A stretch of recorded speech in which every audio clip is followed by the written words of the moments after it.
Hi everyone! Dito ako ngayon sa aking garden. Tara guys, mag-harvest tayo ng kamote at samahan nyo ako guys.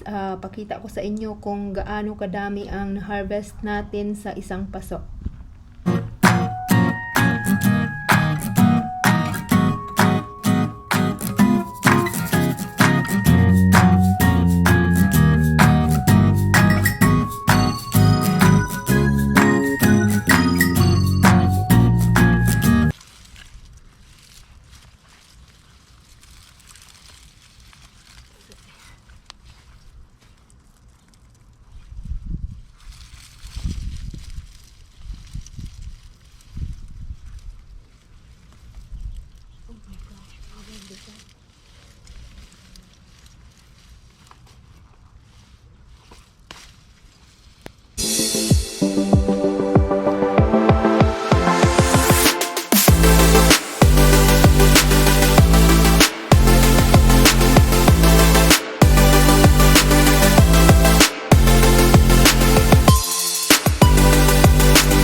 Grabe, sobrang dami ng laman guys.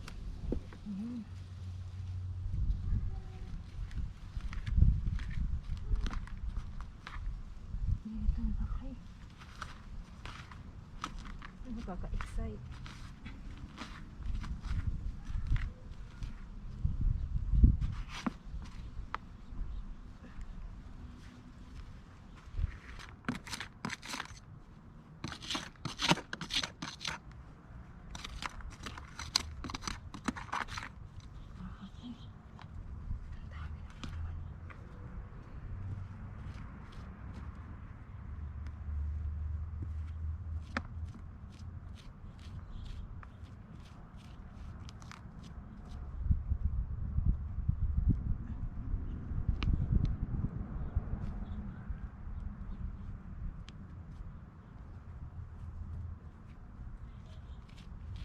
Nagsisiksikan sila sa loob.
Ito na yung aking mga nakuhang kamote guys. So sa isang paso lang ito. So far madami naman siya, and thank you for watching.